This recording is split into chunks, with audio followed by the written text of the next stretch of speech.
আমাবস্যার রাত, আকাশে কোনো চাঁদ নেই, নেই শীতল বাতাস, চারপাশে শুধু ঝুম নিস্তব্ধতা বিরাজমান। রাত জাগা কয়েকটা পাখি ডানা ঝাপটে পথ পাড়ি দিচ্ছে। পেছনে পুকুর ঘাট থেকে মৃদু হওয়ার নারকেল পাতার দুলুনির সনসন শব্দ আসছে। ঘড়ির কাঁটা রাত 10:30টায়। ঈশান তোয়ালে দিয়ে ভেজা চুল মুছতে মুছতে ফ্রেশ হয়ে বেরোলো। মাথা মোছা শেষ হতেই বিছানার দিকে নজর পড়লো তার। এরপর ওই কপাল কুঞ্চিত হলো, ভ্রু দুটো কুঁচকে এলো, বিস্মিত হলো প্রচন্ড। কারণ তার ঘরের রানী, মন জ্বালানো রানী, টেবিলে তার জন্য রাতের খাবার সাজিয়ে খুব সুন্দর গুটিসুটি মেরে ঘুমিয়ে আছে। চেহারার নেই ক্লান্তি, নেই চিন্তার স্লাপ। ঈশানের বুক জ্বলুনি ভাবটা প্রকট হলো। চোখ দুটো বুঝে গাঢ় নিঃশ্বাস টানলো। সৃজা কিভাবে এমন কাজ করতে পারলো? তার রাগ অগ্রাহ্য করতে পারলো? একটু অপেক্ষা করলো না? খাবারটা বেড়েছে ঠিকই, পাশে বসিয়ে একটু খেতে দেবে না? দুটো ভালো মন্দ কথা জিজ্ঞেস করবে না? কিভাবে ওকে এভয়েড করে ঘুমিয়ে পড়তে পারলো? ও না হয় একটু রাগই দেখিয়েছে, তার জন্য কাঁথামুড়ি দিয়ে ঘুমিয়ে পড়বে? এ কেমন আচরণ? সদ্য গোসল নিয়ে শীতল হয়ে আসা শরীরটা আচমকা তেলে বেগুনে জ্বলে উঠল। হাত থেকে তোয়ালে ছুঁড়ে ফেললো নিচে। সোফায় কিছু ভাঁজ করা শুকনো কাপড় রাখা ছিল, সেগুলো ছুঁড়ে মারলো মেঝুতে। শব্দ হলো না। শরবতের গ্লাসটা জানলা দিয়ে ফেলে খেপাটে ভাবটা নিয়ে বসে রইল সোফাটাই। সৃজার ঘুম ভাঙলো স্বাভাবিকভাবে ভোর থেকে সকাল হওয়ার ঘ্রাণেই। ঠিক সকাল 7টায়। ভার হয়ে থাকা চোখ দুটো থেকে ঘুমের রেশ কাটাতে উঠে বসলো বিছানায়। এলোমেলো হয়ে পিঠের নিচে চাপা পড়ে থাকা চুলগুলো একত্রে করে হাত খোপা বাঁধতে গিয়ে সামনের সোফাটায় চোখ পড়তেই দেখলো টকটকে লাল হয়ে থাকা চোখ নিয়ে ঈশান তাকিয়ে আছে তার ওই দিকে। কপাল ঢেকে আছে উস্কো খুস্কো চুলে, মুখের ভঙ্গি কঠিন, চোয়াল শক্ত। সারা রাত ঘুমায়নি লোকটা, এটা যে কেউ বুঝতে পারবে। সৃজা হতবিম্বল হলো। আপনা আপনি ঠোঁট দুটো হা হয়ে গেল। খোপা বাঁধা হলো না, চুলগুলো ছড়িয়ে পড়লো পিঠে। ঘোর কাটতে বেশ অনেকক্ষণ লাগলো তার। কিছুই বললো না ঈশানকে, না প্রশ্ন করলো। ভেতরে ভেতরে বিস্ময়ে ফেটে পড়লেও নিজেকে স্বাভাবিক দেখানোর প্রচেষ্টা করে শরীরে ওড়না ঠিক করে বিছানায় থেকে নেমে পড়ল। চুপচাপ চলে গেল হাত মুখ ধুতে। ভালোভাবে ফ্রেশ হয়ে ঘরে ফিরে টেবিল থেকে পানির গ্লাস নিয়ে দেখলো রাতে বেড়ে রাখা খাবারটা ঠিক সেভাবেই প্লেটে পড়ে আছে। ভাত শুকিয়ে চাল হয়ে গেছে, তরকারি থেকে কটু গন্ধ বেরোচ্ছে। সইও নেই একটু। তার মানে পুরো রাত না খেয়ে না ঘুমিয়ে সেভাবেই বসে আছে ঈশান। সৃজা দ্বিধান্বিত ও কিছুটা ক্ষুব্ধ ভঙ্গিতে ঈশানের সামনে গিয়ে দাঁড়ালো। প্রশ্ন করলো, না খেয়ে না ঘুমিয়ে সারা রাত জেগে কাটিয়েছ, এসবের মানে কি? ঈশান জবাব দিল না। সৃজা এবার জোরালো কণ্ঠে বলল, কি হয়েছে তোমার? এবারেও চুপ। সৃজা গলায় আশ্চর্য ভাব ফুটিয়ে বলল, কথা বলছো না কেন? জাত চলে যাবে নাকি? তারপর ঈশান বলল, বিষ এনে দে, খেয়ে মরে যাই। চিবিয়ে চিবিয়ে বলল কথাটা ঈশান। সৃজা হতভম্ব হয়ে এবার ওর পাশে বসে পড়ল। কপালে গালে হাত রেখে চেক করতে করতে বিচলিত ভঙ্গিতে বলল, আবার শরীর খারাপ? কথাটুকু সম্পূর্ণ হলো না, আটকে গেল ওখানেই। একজোড়া তিসিটের ঠোঁট আক্রমণ করলো ওর উষ্টা ধরে। রুক্ষ একটা হাত মুহূর্তেই চলে গেল নির্মেদ কোমরে, অন্য হাতটা চেপে ধরলো ওর বুকের সাথে। সৃজা আচমকা আক্রমণের জন্য প্রস্তুত ছিল না। সে নড়চড় করতেও যেন ভুলে গেল। আলতো করে টেনে দেওয়ায় সুতি ওড়নাটা খসে পড়লো মাথা থেকে। চুলগুলো বেরিয়ে এলোমেলো হয়ে এদিক সেদিক ছড়িয়ে পড়ল। সৃজা স্তব্ধ, হতভম্ব, বাকরুদ্ধ হয়ে গেল। ঈশানের মন মস্তিষ্ক তখন অন্য জগতে। সে জগতে শুধু অনুভূতিদের রাজত্ব, তাদের ওই বিচারণ থাকে সে জগতে। একজোড়া উষ্ঠাধরের ছোঁয়া তার বক্ষে শীতল অনুভূতি ছড়াচ্ছে। একটা উৎস আলিঙ্গন তাকে সারা রাতের ক্ষোভ থেকে মুক্তি দিচ্ছে। ঘন কালো চুল থেকে ভেসে আসা মাদক মাদক গন্ধটা তাকে পাগলামো করতে উৎসাহিত করছে। কতক্ষণ কেটে গেল সৃজা জানে না। সে বোধ শক্তি ফিরে পেল। কান্নার একটা ভাব ভেতর থেকে ঠেলে বেরিয়ে আসতে চাইল। সে দু হাতে ধাক্কা দিয়ে সরানোর চেষ্টা করলো ঈশানকে, কিন্তু বলিষ্ঠ পুরুষালী শক্তির সাথে পেরে উঠছিল না। চৌড়া বুকে আটকে থেকে তার শ্বাস আটকে আসছিল, কিন্তু নিয়ন্ত্রণহীন ঈশান তাকে দম নেবার সুযোগটুকুও দিচ্ছিল না। সৃজা না পেরে খামচে ধরলো ঈশানের ঘাড়। কাজ হলো তাতে। সিটকে সরে গেল ঈশান। চোখ মুখ কুচকে ধমকে উঠল সে। বলল, শেষ করে দিল আমায়। বলতে বলতে চোখ পড়ল সৃজার দিকে। হাত সহ সেও থেমে গেল ক্ষোভিত সৃজার পানে তাকিয়ে। সৃজা কেঁদে ফেললো সে মুহূর্তেই। একটা লোক যে কিনা তার স্বামী, যাকে প্রচুর বিশ্বাস করে, ভরসা করে, ভয় নিয়ে বিয়ে করেছিল, তার থেকে এতটা নিয়ন্ত্রণহীন আচরণ সে আশা করেনি। ঈশান বিমূঢ় মূর্তির মতো বসে রইল। সান্ত্বনা দেওয়ার সাহস পেল না। অপরাধী তো সে নিজেই। তার অবশ্য অনুশোচনাও হলো না। উল্টো মনে মনে চাইছিল সময়টা আরেকটু থমকে যাক, যাতে এই মুহূর্তের রেস থেকে যায় অনেকটা সময়। সে আর চোখে সৃজাকে পরখ করতে লাগলো। ওর ভেজা ঠোঁট, এলোমেলো চুল, ওড়নাবিহীন বুকের উঠানামা কিছুই তার চোখ এড়ালো না। গলা শুকিয়ে কাঠ হয়ে এলো, ভেতরটা নড়বড়ে হয়ে গেল। গলা নামিয়ে অপরাধীর কণ্ঠে কৈফিয়ত দেওয়ার মতো করে বলল, আমাকে ইগনোর করলি বলেই রাগ হয়েছিল? এখনো হচ্ছে? তোকে চোখের সামনে দেখলেই হচ্ছে। মেরে মুখ ভেঙে দিতে ইচ্ছে করছে, খেয়ে ফেলতেও ইচ্ছে করছে। সৃজা এমন একটা কথা শুনে হতভম্ব হয়ে গেল। কান দিয়ে ধোঁয়া বেরোনোর উপক্রম হলো ওর। লজ্জায় মিয়ে গেল, শীতল হবার পরিবর্তে কান্নার স্বর বেরিয়ে এলো। সৃজা বলল, তোমার গলা চেপে ধরতে ইচ্ছে করছে। রাগান্বিত হয়ে কথাটা বলে সৃজা ফুঁসতে লাগলো। এরপর দু হাতে মুখ ঢেকে ফুপিয়ে উঠতেই ঈশান শুকনো মুখে বলল, ধরলে ধর, কিন্তু মাপ চাইবো না। সৃজা বলল, ভুল করেছো, মাপ কেন চাইবে না? ঈশান গভীর কণ্ঠে জবাব দিল, বউ হোস তুই, এজন্য। সৃজা বলল, তাই বলে ঝাঁপিয়ে পড়বে? বিস্মিত অবাক শোনালো ঈশানের কণ্ঠস্বর। ঈশান বলল, ঝাঁপিয়ে পড়লাম কোথায়? আস্তে ধীরেই তো। ব্যথা পেয়েছিস বেশি? সৃজা ধারালো স্বরে বলল, মেয়ে দেখনি জীবনে? ঈশান বলল, বউ দেখেনি। সৃজা বলল, তাই হুট করে এক্সাইটেড হয়ে পড়বে টিপিক্যাল পুরুষ মানুষের মতো? ঈশান রাশভারী স্বরে বলল, তেমন হলে প্রথম রাতেই।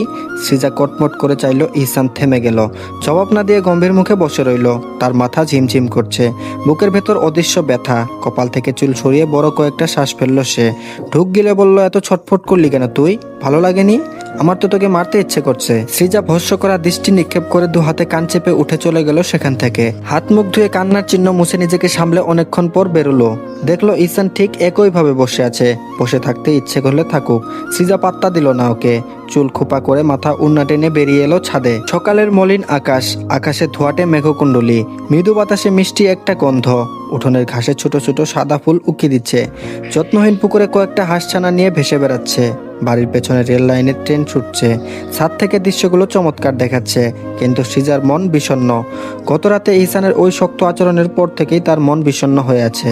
আর সকালের আচরণটা তো অভাবনীয় আর অকল্পনীয়। খট করে পেছন থেকে শব্দ হতেই ও ভ্রু কুচকে পেছনে ফিরল। দেখলো ঈশান দাঁড়িয়ে আছে তার সানমুখে, চোখে মুখে তীব্র বিরক্তি আর রাগ। সৃজা ওকে পাত্তা না দিয়ে মুখ ফিরিয়ে পুকুরে ভেসে থাকা হাঁসের ছানাদের খুনসুটি দেখার মনোযোগ দেওয়ার চেষ্টা করলো। তখনই বড় বড় পা ফেলে তীরের বেগে ছুটে এসে ওকে শূন্যে তুলে নিল ঈশান। রাত হলে সৃজা ঈশান এক ঘরে থাকে। না জানি কি কি হয় ওদের মধ্যে। এসব উদ্ভট ও কুরুচিপূর্ণ চিন্তা করেই লিথুর নাওয়া খাওয়া বন্ধ এক প্রকার। আজ সারা রাতও ঘুমাতে পারেনি। মূলত ঈশান যেদিন থেকে সৃজাকে বিয়ে করেছে সেদিন থেকেই তার শান্তির ঘুম নষ্ট। সে কখনো মানতে পারবে না ঈশান শেখ অন্য কারো। ঈশানের বউ হিসেবে চোখের সামনে সৃজাকে সে কোনোদিনই সহ্য করে না। সৃজার চেহারাটাও সে দেখতে চায় না। ভেতরটা জ্বালিয়ে পুড়িয়ে দেয়। 2 টাকার ফকিরের মেয়ে হয়ে কিভাবে ফাঁসিয়েছে ঈশানকে, কি করে ওর থেকে কেড়ে নিয়েছে মনে পড়লেই মাথা নষ্ট হয়ে যায় লিথুর। বেশি দিন এভাবে চলতে থাকলে সে নির্ঘাত কিছু একটা করে বসবে সৃজাকে। শুধু আজিজ শেখ আর ওর বাবা রমিজ আলী সৃজাকে তাড়ানোর ব্যবস্থা করবে বলে নিশ্চয়তা দিয়েছে বলেই লিথু ধৈর্য ধরে শেখ বাড়িতেই থাকছে আর সহ্য করছে নিজের ভালোবাসার লোকটির বিবাহিত জীবন। এসব নিয়ে ভাবতে গিয়ে তার চেহারার বেহাল অবস্থা। চোখের নিচে ডার্ক সার্কেলের কালো দাগ পরে চেহারার জৌলুস কমিয়ে দিয়েছে।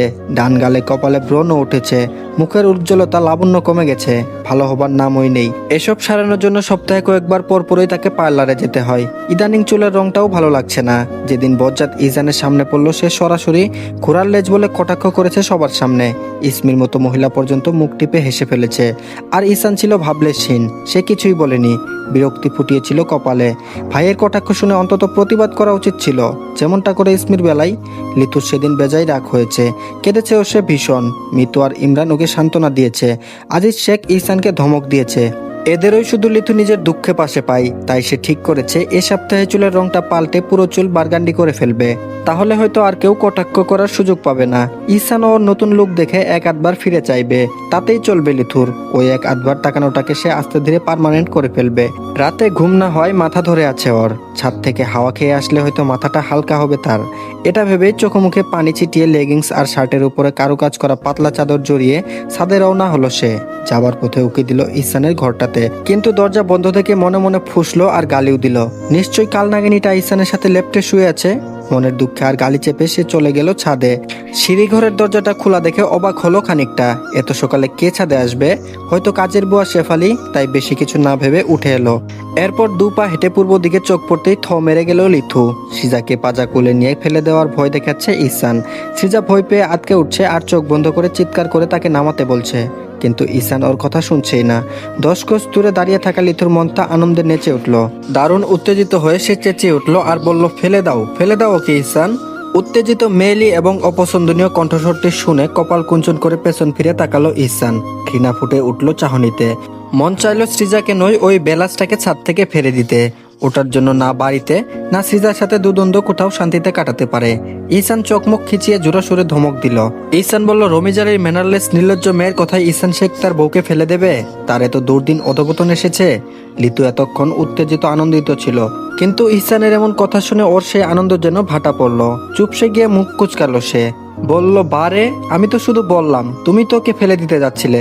ইসান দাঁত মুখ খিচিয়ে জোরালো গলায় বলল, হ্যাঁ যাচ্ছিলাম, ইচ্ছে হলে দেব, কিন্তু মিস লিথু সেটা আপনার কথার অনুসারে না। আপনার এত উত্তেজিত আনন্দ হবার কারণটা কি? লিথু মুখ গুজো করে বলল, এমন করো কেন? আমি ইসান ওকে কথা শেষ করতে দিল না, তারপর বলল, হ্যাঁ নির্লজ্জ মহিলা, আপনি এখন চোখের সামনে থেকে দূর হন, get out from here. Litho ধমকে কেঁপে উঠল। ইসান আরো শক্ত কিছু বলতে যাবে তার আগেই গলা জড়িয়ে থাকা মেয়েলি হাত দুটো শক্ত চাপ অনুভব করলো। রাগ সামলে কিছুটা অবাক হয়ে চাইল সে সৃজার পানে। ইশারায় জিজ্ঞেস করলো, কি সব হাওয়া ফুটটুস? সৃজা ভেঙচি কেটে আবারও শক্ত করে গলা জড়িয়ে ধরে বলল, ঘরে যাব। ইসান হাসি আটকালো প্রচন্ড কষ্টে। যে মেয়ে এতক্ষণ রাগ দেখাচ্ছিল, জেদ করছিল, সে মেয়ে লিথুকে দেখে সোজা হয়ে গেল। বাহ, বেশ ভালো তো।